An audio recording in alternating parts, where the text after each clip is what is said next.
Donald Trump urged his supporters to protest due to a potential arrest. Syracuse women's basketball just returns to action in the second round of the WNIT. Our sports reporter will recap the whole process later.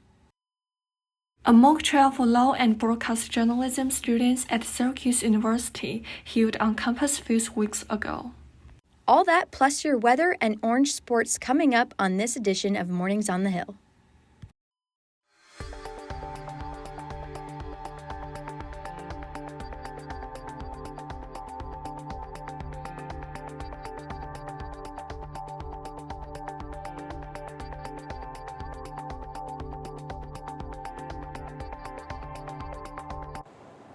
Good morning, I'm Wan Shizhang.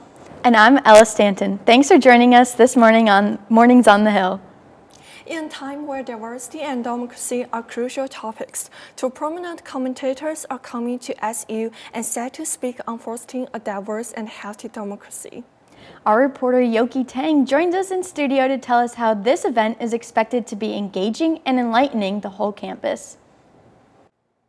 Good morning, guys. The left one is Michael Eric Dyson, and the right here is John McWhorter. These two prominent authors and are set to speak on fostering a diverse and healthy democracy. So their conversation promises to shed light on how we can build a stronger democracy by embracing diversity and learning from different perspectives. They're expected to bring unique perspectives to the discussion. This event is promising to be both engaging and enlightening. The Vice Chancellor and the Provost and Chief Academic Officer, Gretchen Ritter, is looking forward to this discussion. And she said, the best conversations, the ones from which we learn the most. And she's looking forward to hear from the Professors Dyson and McWhorter as they debate and discuss their free speech issues and the healthy and future of our democracy. And the event is sure to be thought-provoking and insightful, and will be held on this week's Friday evening, 6:30 in the Shine Student Center's Goldstein Auditorium. And for Mornings on the Hill, I'm Yoki Tang. Back to you guys. U.S. Capitol Police are ramping up security presence ahead of possible Trump indictment. Washington expects demonstrations if Trump is arrested. However, there is currently no timeline for when they may happen. Trump urged supporters to protest a potential arrest on social media platform Truth Social. Earlier this week, the potential arrest comes as President Trump is being investigated for a hush money payment to add a film actor during the 2016 presidential election. Central New York's village elections are starting today. Most places polling stations open from noon to 9 p.m., but Fayetteville and Manlius opened at 6 this morning. Baldwinsville and Jordan have village justice positions open, while village trustees are on the ballot in Fabius, Fayetteville, Manlius, and Skaneateles. The most contested race in Onondaga County is between 4 trustee candidates in Manlius, as most villages have unopposed elections. More rounds of village elections are coming on June 20th and November 7th. The World Series of Poker is currently going at Turning Stone Casino in central New York. Our Mornings on the Hill reporter Carson Florio has more on the event and its impact on local community. Wanchi, poker to the average player is mostly a game of luck, but to those that play at the competitive level, it's all about strategy. Last week, I traveled to Turning Stone to get some insight on the games taking place today and in the coming days. Take a look. Just a couple miles north of Syracuse, Turning Stone Resort and Casino is hosting New York's only World Series of Poker. Events began March 16th and run until the 27th. Today's main event is a monster stack, no-limit hold'em game with a guaranteed $100,000 in winnings. Last week, I had the chance to speak with Syracuse University PhD student Luke Kaplan, where he gave me some insight on game theory and how poker players utilize different strategies to beat their opponents. You only have the information truly that's in your hand, and so you're trying to make the best play based on that. You're trying to find what we might call like a dominant strategy, where based on what you know about your hand and potentially surmise about your opponent's hand, what you want to do. As New York's most awarded resort, Turning Stone offers a world-class stop on the 2023 World Series of Poker circuit. And not only is the event fun for its players, but it's economically impactful to the surrounding area and the city that it keeps. Having like a big event that's like a nationally known event, right at Turning Stone, right nearby, is going to have a huge impact, right? You're going to have the tourism and all of the different services that they're going to need, both with hotels, restaurants, and it could also result in the area being more known for these type of things, and so drawing people for future tournaments in addition to this big one now. Whether you're a professional poker player or an aspiring amateur, or even playing at any level in between, it's a thrilling time to be at Turning Stone, where the event, this whole place is infused with excitement. Reporting from in studio, I'm Carson Fowler. Spring has spurred, at least according to the calendar. Monday was the final day of winter, which means today is the first full day of the new season. So what does that mean weather-wise? Sorrel Corral joins us outside with the latest. Thank you guys. Spring is starting off on a great note, and today is going to be a great day. Considering it snowed last week, today is going to be a breath of fresh air. It's a great day to go outside today. Weather is going to be in the mid 50s to low 40s all afternoon and all evening. Now, it is going to be windy, and wind is going to blow at 8 miles per hour. But other than that, it should be a smooth day. Back to you guys. Coming up on Mornings on the Hill, today is National Common Courtesy Day. We will have more on how the Mornings on the Hill newsroom helps those around them. Time to check your weather for today. Sir Corral is in studio with a look at your full weather forecast. Thank you guys. It's currently 40 degrees right now, and it feels like 34 degrees because the wind is blowing at 8 miles per hour. Humidity is at around 60 degrees, and around 12 p.m. the sun should come out and it should be 50 degrees, and it will be like that up until late in the evening. Now tomorrow, that's where things start to take a little turn. It's going to be 33 degrees when the sun rises in the afternoon, and it should be 58 degrees starting in the evening. And it's going to start to get a little rusty. There's going to be scattered showers in the evening and in the night. Thursday also, it's going to start raining more heavily starting in the morning around 10 a.m. and it will probably rain until the late evening. So if you're planning on going out, bring an umbrella and a heavy raincoat. Friday, thankfully, it shouldn't rain that much. It should be a cool day with temperatures being at a high of 45 in the afternoon and a low of 33 degrees. And overall, should be a pretty chilly and cloudy day. Saturday, it's going to start raining again, and it will be at a high of 45 degrees. And the rain will start up around at 9 a.m. and it will go up late until the evening. So Thursday and Saturday, those are the days to look out for to bring a raincoat. Back to you guys in the studio. A mock trial involving the law and broadcasting and digital journalism students has been wrapped up. It took place in the Dean Law Building. Our Isabel Flores joins us in studio with two SU students who were able to participate. That's right. Good morning. I'm here with Carl Winter and Shannon Chamberlain. Today, both of them are Syracuse students who were able to participate in a mock trial. So Shannon, being a second-year law student, can you tell us a little bit about what your role was in this mock trial? Yes, so I represented the prosecution, which is the state, and we were prosecuting the charges against Mortimer Smith in that case. And Carl, what was your role and responsibility in this mock trial? Basically, we covered it as normal news reporters would. So we sat where the spectators would sit, took notes throughout the case. We couldn't record anything. And then after the trial was over, we interviewed the prosecutors, the defense attorneys, and even the defendant, who was found not guilty. So we got to talk to the defendant as well. Perfect. So Shannon, you mentioned Mortimer Smith. Can you tell us a little bit more about what that case was about? Yes, so our case was based on the TV show Rick and Morty, in which, in this situation, Mortimer Smith and Rick Sanchez went to meet on an overpass where Rick tested out his anti-gravity spray by putting it on a bowling ball and dropping it over the overpass, where it struck a vehicle who swerved off the road, containing the individual named Junebug, who died in the accident. And so we were prosecuting Mortimer Smith for accessory liability for manslaughter in the second degree because Rick Sanchez had already been charged with manslaughter in the second degree. Wow. So Carl, going off of that, what was kind of your angle that you did for the story that you wrote on this trial? Basically, we had to focus on the case that the defense made and why they were able to win the case and find the defendant not guilty. So basically, as news reporters, our job was to kind of parse through a lot of legal jargon and make it make sense to your everyday viewer and shorten what was about a 2.5-hour trial into about a 2-minute story. So would you say that this mock trial helped to, kind of help you for the real world in this situation? Yes, as someone who's going to become an attorney soon, I prepared to get involved with litigation as I enter the legal world, and this trial helped me a lot to think on my feet. Objections have to be made within a few seconds of hearing the questions and answers as you're sitting at your table. And so I think this practice really helped me get used to paying attention to what the other side was saying. What do you think, Carl? Absolutely. I think the best part was how seriously both the journalism students and the law students took the case. That really helped us to treat it seriously, even though the actual facts were kind of a joke based on Rick and Morty. But I think the law students especially did a fantastic job. As like the defendant, they're law students, not actors, but they really played their roles well. Well, thank you so much for joining us today, Carl and Shannon. I'm going to send it back over to Ellis and Wanchi. A Syracuse firefighter has been hospitalized after taking damage from a house fire earlier this morning. The Syracuse Fire Department says when they arrived on the scene, heavy smoke covered the two-family house on Park Street. The fire was put out in under 30 minutes. However, first responders stayed at the scene for multiple hours to perform cleanup operations. Nobody was home during the incident, and the injured firefighter is expected to be released today.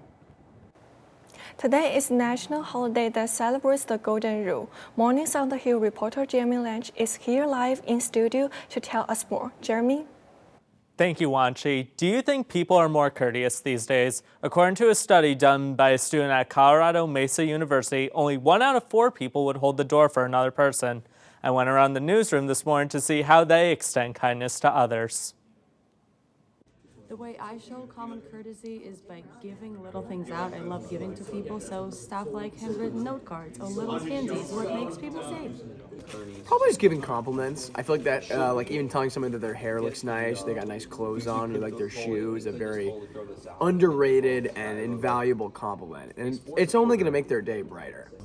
One way I like to show respect to others is when I'm holding the door for an extremely long amount of time and that person doesn't know whether they have to run or if I will shut it on them. I like to hold that moment for a long time, introduce myself when they get to the door, no matter how long they are and how long the distance is, and just to wish them that they have a great rest of their day.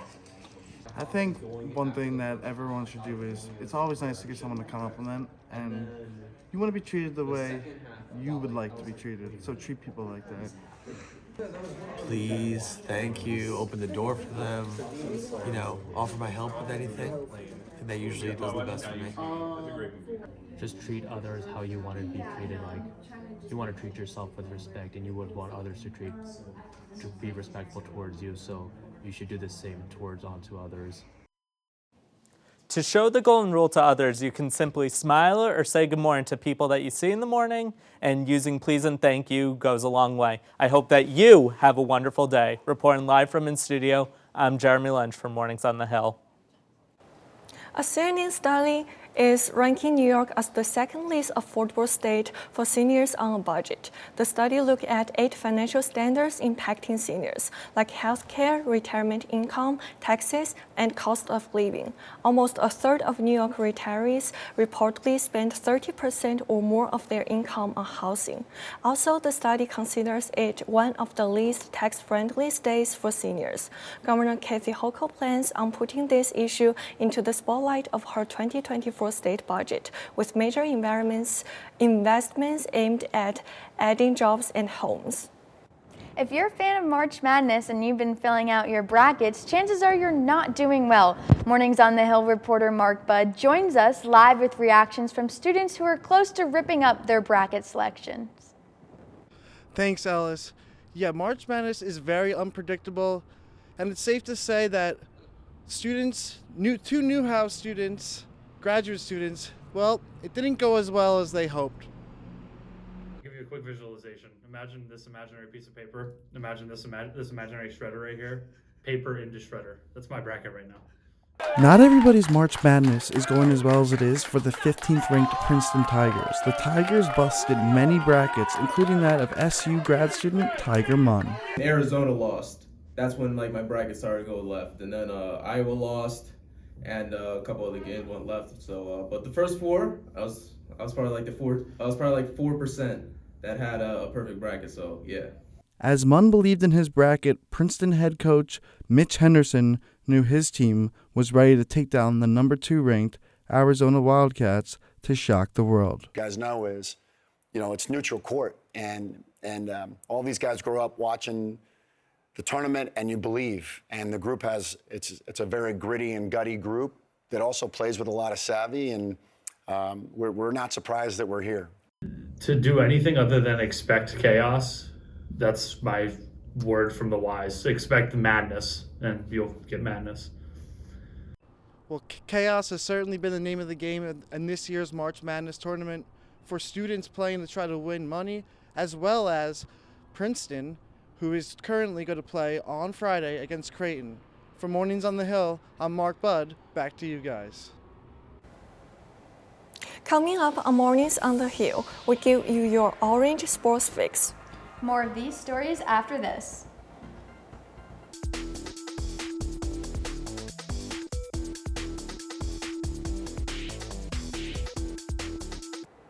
Good morning. I'm Cole Kirst with your Orange Sports Update here on Mornings on the Hill. Let's begin with our undefeated Syracuse women's lacrosse team. With an overall record of 9-0, the Orange are ranked number 1 in the country for the first time this season. The Cuse are led by the powerful attack duo Meg Carney and Meg Tyrell. Carney leads the team in goals with 34 and Tyrell in points with 49. On the back end, the Orange defensively are bolstered by strong goalie play from Delaney Schweitzer, who is saving the ball currently at 55% so far this season. Syracuse will take on Stony Brook, the number 5 ranked team according to Inside Lacrosse Wednesday night here at the JMA Wireless Dome at 8 p.m. For all students, Boost the Cuse 2023 is among us. On Thursday, March 23rd, Syracuse University will celebrate the university's Day of Giving.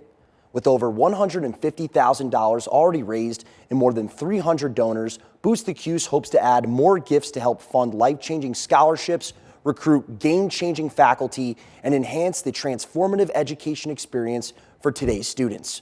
For Syracuse student athletes, the Athletics Opportunity Fund provides annual support to all 16 sports programs and enhances the student-athlete experience for all 600-plus Orange student athletes.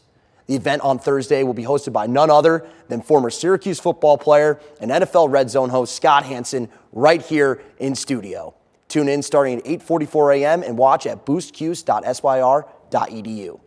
For Syracuse University's cross-country and track team, we are lucky to have reporter and runner who you recently heard from on this newscast, Carl Winter. Winter accomplished an incredible milestone of joining an elite club of 8 Orangemen all-time to run a sub-4-minute mile earlier this season. He's a graduate student studying broadcast and digital journalism and will be racing next week at Stanford in the 5,000-meter run. Good luck, Carl. The Syracuse women's basketball season continues after its victory last night in New Jersey. Our sports reporter, Polina Shimanova, has more on the team's NIT journey. Polina? Thanks, Cole. Our women's basketball team keeps dancing. Maybe not an NCAA tournament appearance, but we look confident so far within the WNIT bracket. While the first round of the tournament took place at JMA Wireless Dome against Kent State, this is only the 5th Orange appearance at the National Invitation Tournament. Well, great win there. While Syracuse was down 13-16 during the first quarter, they never let Kent State up front starting from the second quarter. We've got 24 points from Deja Fair, which marks her 32nd straight double figures during the game. Next up, we got 17 points from Dariana Lewis, who matched her season high. Final score 84-56, and off to New Jersey we go. Before Orange traveled to South Orange, Syracuse athletes and staff had a celebratory send-off with pom-poms and cheers. And yesterday the Orange was shining. Orange defeated Seton Hall in New Jersey with a final score 72-54. And let me show you how to properly celebrate a win as a head coach. Give me that drink song! I want this, I see in my hand. One more time when I go, higher powers taking over me. I didn't want this.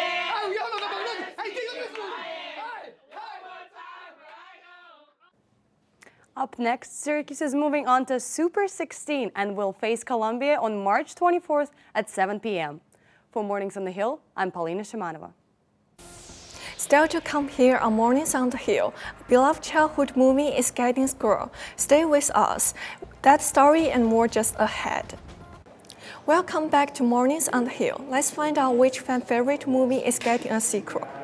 Our Mornings on the Hill entertainment reporter April Franklin joins us now with more. TV and movie lovers had a lot to look forward to this spring and summer with the conclusion of the South by Southwest Festival, followed by the announcement of a sequel to a movie that premiered over 25 years ago. South by Southwest concluded this week after hosting a hybrid event in 2022. The festival, which celebrates everything from TV, film, and culture, was fully in person for its 37th year. Sunday's film festival included Air, a film about how Nike made the Air Jordan just as popular as the then rookie Michael Jordan. The film is directed by Ben Affleck, who also plays Nike CEO Phil Knight. Crowd favorite at Sunday's screening was Viola Davis. She plays Jordan's mother. The film opens April 5th. And 90s kids, get ready. A dynamic duo is back. Kenan Thompson and Kel Mitchell of Nickelodeon's All That announced they are joining forces again for Good Burger 2. The actors attended the 90s Con this weekend with their co-stars of the popular series, and the film first premiered in 1997. It originated from a sketch on the show and was written by Dan Schneider. The sequel has also been penned by Schneider despite his recent departure from the network. Production for Good Burger 2 is set to start this summer. For Mornings on the Hill, I'm April Franklin. Back to you, Wanshi. That is going to do it for us this Tuesday here on Mornings on the Hill. I'm Wan Shi. Follow us on social media. I'm Ella Stanton. Thanks for watching Orange Nation. We'll see you next Tuesday live at 10 a.m. right here on OTN.